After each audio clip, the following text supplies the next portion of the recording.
At wala rin bang tiwala itong mga security officers sa COA o sa ICFAO na siyang inatasan ng Joint Circular 2015-01 na busisiin yung mga documentary evidence.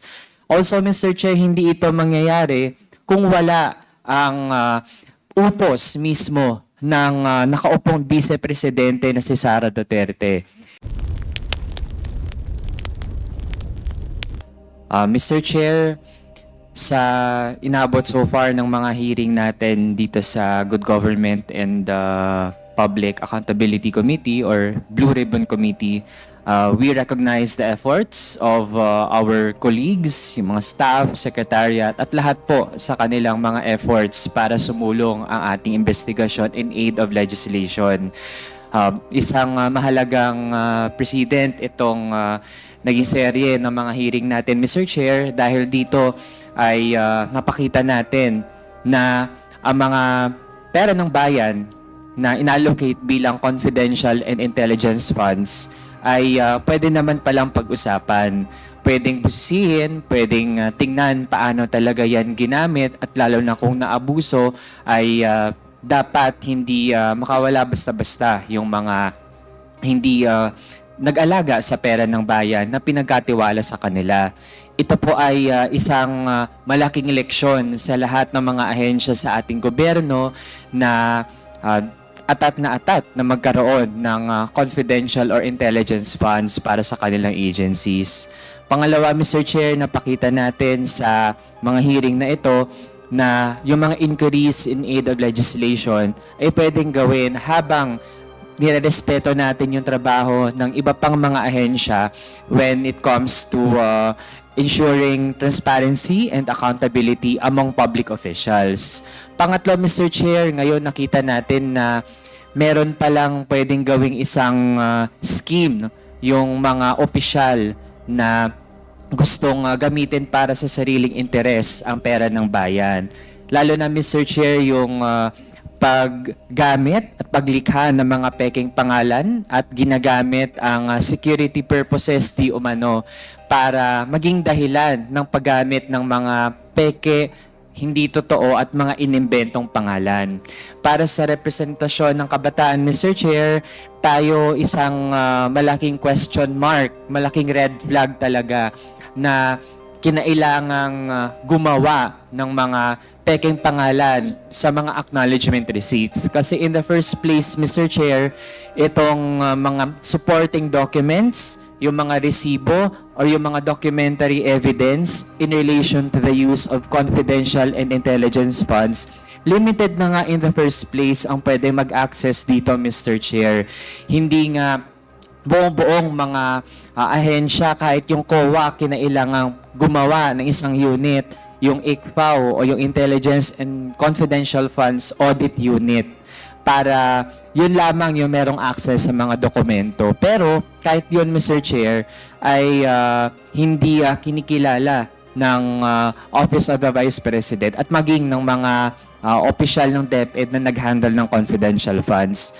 Ang tanong sa atin, Mr. Chair, kinailangang gumamit ng mga peking pangalan. Pag ganun ba, yung mga security officers na siyang nag-handle di umano ng confidential funds ng OVP tsaka DepEd, wala ba silang tiwala dun sa special disbursing officer ng OVP tsaka ng DepEd? Wala din ba silang tiwala dun sa iba pang mga opisyal ng OVP tsaka DepEd? At wala rin bang tiwala itong mga security officers sa COA o sa ICFAO na siyang inatasan ng Joint Circular 2015-01 na busisiin yung mga documentary evidence. Also, Mr. Chair, hindi ito mangyayari kung wala ang utos mismo ng nakaupong vice-presidente na si Sara Duterte. Itong pag-utos niya na maglikha ng mga peking resibo at gumamit ng mga peking pangalan, ito rin ba ay isang pagpapahiwatig na wala siyang tiwala mismo sa kanyang Special Disbursing Officer o SDO? Wala rin ba siyang tiwala doon sa iba pang mga opisyal ng Office of the Vice President o ng DepEd? Wala rin siyang tiwala mismo sa Commission on Audit. kahit na laging sinasabi na hayaan daw yung COA na gawin yung kanilang trabaho. Pero the fact na magsusumite ng mga pag-agresibo sa COA, yun din actually, Mr. Chair, ay pag-disregard ng Vice Presidente sa mandato ng COA. And Mr. Chair, we have established na laging ginagamit ng Vice Presidente yung usapin ng security, peace and order para pagtakpan yung kanilang mga maling ginawa. Kaya Mr. Chair, liban sa mga naging efforts din ng ating komite, gusto din nating kilalanin yung ginawa ng ating mga kababayan na nanood, tumutok, nakialam sa issue na ito. Pinapakita nito yung public participation na kung saan yung mga pinag-uusapan natin dito dahil public funds yung nakataya, yung mga kababayan natin ay naging interesado na maging bahagi ng pagsusulong din natin ng pananagutan sa hanay ng mga opisyal publiko. At Mr. Chair, sa mga panahon din na tayo sinisiwalat natin yung katotohanan, syempre nandyan ang iba't ibang mga tangka para lunurin ang katotohanan sa pamamagitan ng pagpapakalat ng disinformation, mga gawa-gawang kwento o naratibo. Kaya lalo nating hinihikayat yung ating mga kababayan, lalo na yung mga noona ay nagdadalawang isip pa pero lately ay hindi na rin kinakaya ang mga ginawa at mga pinagsasabi ng Vice Presidente. Patuloy po tayong tumutok pa rin at makibahagi at sana ay wag po tayong magsawa na gampanan yung ating papel bilang mga citizens na ating bansa na tiyakin talaga yung mataas na standard sa ating mga public officials. Pangatlo, Mr. Chair, sa dami ng mga pinag-uusapan ng bayan, syempre lately merong cheating issue sa pagitan ng dalawang sikat na mga celebrities na napapanood sa telebisyon. Sabi nga, Mr. Chair, dapat kapag may cheating, hindi lang isang tao yung ating pinag-uusapan at tinitiyak na gumawa dapat ng tama at aminin yung mali. Pag may cheating, Mr. Chair, it involves talaga at least dalawang tao. Kaya sa bahagi din ng ating topic, Mr. Chair, lalo na ito nga, it's a public matter.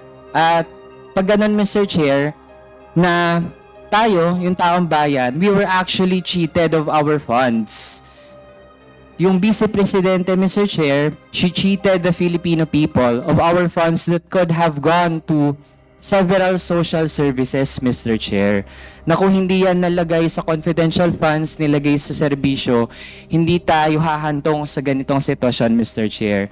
So because of this grave cheating ng mga opisyal na ito sa taong bayan, ibig sabihin, hindi lang yung mga special disbursing officers, hindi lang yung mga security officers, pero ang nakaupong Vice Presidente mismo, Mr. Chair, no, ay nandaya, nag-betray sa mamamayang Pilipino, Mr. Chair. Kaya naman mula sa pakikilahok din ng ating mga kababayan, ay meron tayong mga sectoral leaders representing various organizations na kumilos din at sinimulan yung pagtahak doon sa track ng pagpapa-impeach, Mr. Chair. And on our end, as a legislator, kasama ang fellow representatives natin sa Makabayan Coalition, dahil nandyan yung effort ng ating mga kababayan, inendorso natin yung ganung impeachment complaint as a logical track para matiyak, no, yung pananagutan.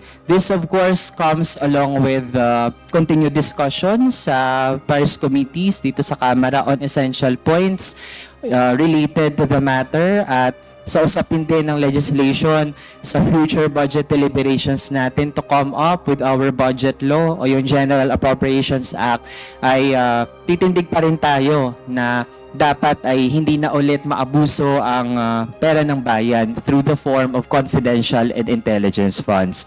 And kasabay din nun, Mr. Chair, ay yung pagsulong din ng appropriate charges sa Vice Presidente, sa mga opisyal ng OVP tsaka ng DepEd, and also ensuring further action from the Commission on Audit. Yun lamang, Mr. Chair. Maraming salamat. Thank you, Congressman Manuel.